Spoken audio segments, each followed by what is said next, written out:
After several years of service, my content creation / gaming PC is finally outdated enough for me to consider an upgrade. It's not that it's obsolete, it's more that I'm finally in a position to justify the upgrade, and I figured it would also be a good excuse to show you guys my other passion away from cars. To start, we're going to need some tools, and there's no need to overcomplicate it, so I'm going to keep it really simple. First off, you'll need a screwdriver, and for you static guys out there, we'll need an anti-static wristband to keep the stance guys away, as well as an Eric Cartman. I'll explain later. To start, we're going to need a case. For this, I bought the NZXT H5 Flow, which is a nice compact tower with a designated fan that feeds air into the graphics card, which will help a lot with the GPU temps.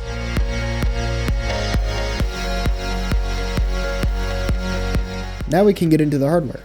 To start, we have the AMD Ryzen 9 7900X for the processor, which I will be pairing this beefy processor with an equally as beefy graphics card. Enter the MSI Gaming GeForce RTX 4080. And for our motherboard, we will be using the ASUS ROG STRIX B650A gaming Wi-Fi, which sports an AM5 socket to allow us to fit our 7900X. Of course, we're going to need some storage, which is why I picked out this 1TB NVMe, as well as my Seagate Barracuda, which I use for video production. And I have my SK Hynix Gold 1TB that I usually use to store video games on. And for our RAM, I went with 32GB of G.SKILL Trident Z RGB DDR5, which clocks out at 6400 MHz. For the power supply, I chose to go with the CORSAIR RM1000E, which may be a little overkill for this computer, but I'm not one to skimp out on a power supply. I've made that mistake in the past. Take it from me. And since this case doesn't come with any extra case fans, I decided to throw in a couple of NZXT 140mm case fans. And since we're doing a white themed computer build, I decided to pick up some white cable extensions from CableMod. And to finish this off, I picked the NZXT Kraken 280mm, which I will soon find out doesn't actually fit in this case, but we'll cross that bridge when we get there.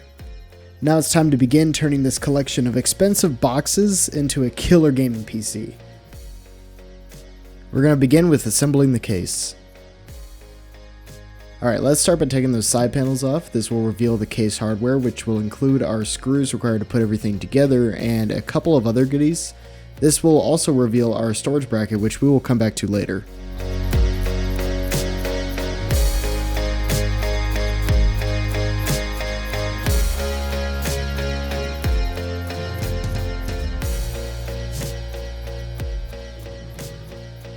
Let's install my intake fans first, which I will do by removing the fan bracket from the case and screwing the fans onto the bracket. These will be placed up in the front of the case, so these are the 140mm fans, and they come with a fan controller, which we will be wiring up later on in the process once we have the motherboard in.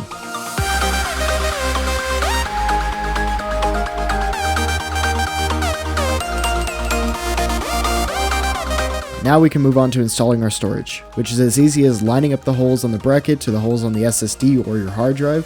Given that you actually use the right screws to begin with, this should be plain and simple. Once we're done with that, we can put those brackets back onto the case, and now I'm going to take a moment to talk about cable management. It's always smart to cable manage as you work so you don't get overwhelmed towards the end. Try to plan out your best route for every cable that you put in, so that way you don't have to go back later and try to readjust all of them.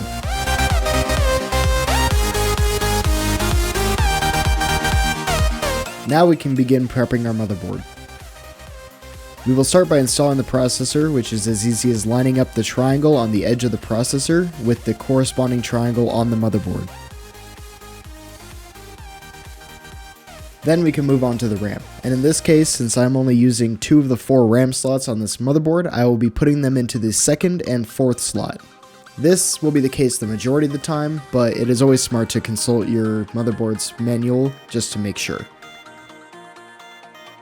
Now we can move on to installing our NVMe SSD by first removing the cover.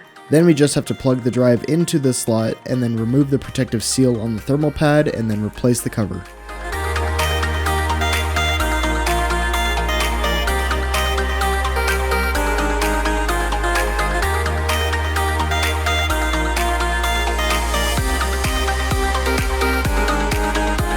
Finally, we can move on to installing our CPU cooler.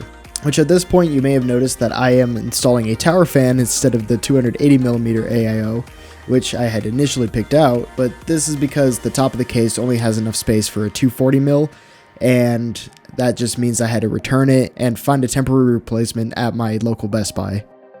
For this part of the process, just use the right mounting hardware for your socket, and for the love of God, do not forget to use thermal paste. Now it's time to put this motherboard in its place.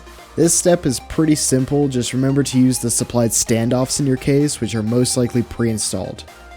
Now we can start plugging everything in. The case will have a few cords to plug into the motherboard, which just take your time, find good places for the cables, and use your motherboard manual to make sure you have everything plugged into the right places, including your front panel switches, which if you don't plug those in right, your computer will not turn on.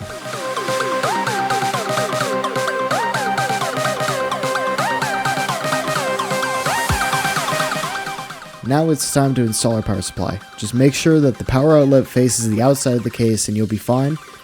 Then we can start running power to the motherboard. Now we are left with this mess, which means it's definitely time to step away and focus on cleaning up our cable management, which is only made worse because of our cable extensions, but we can clean it up.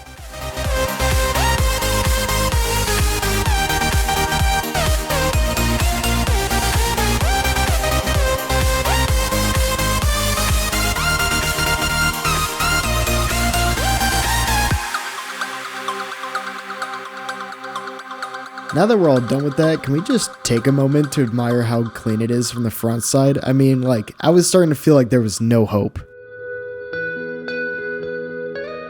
Now it's finally time for my favorite part, the graphics card, which I completely forgot to record installing, but you can take my word for it.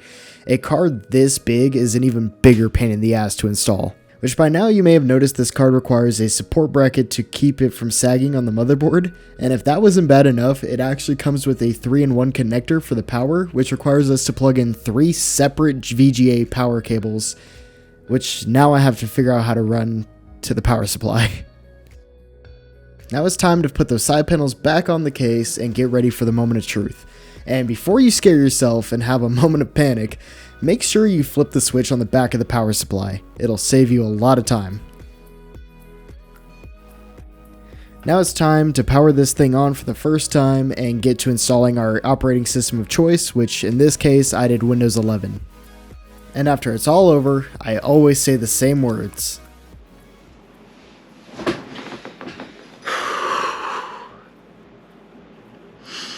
Never again. Never again. It's totally worth it though.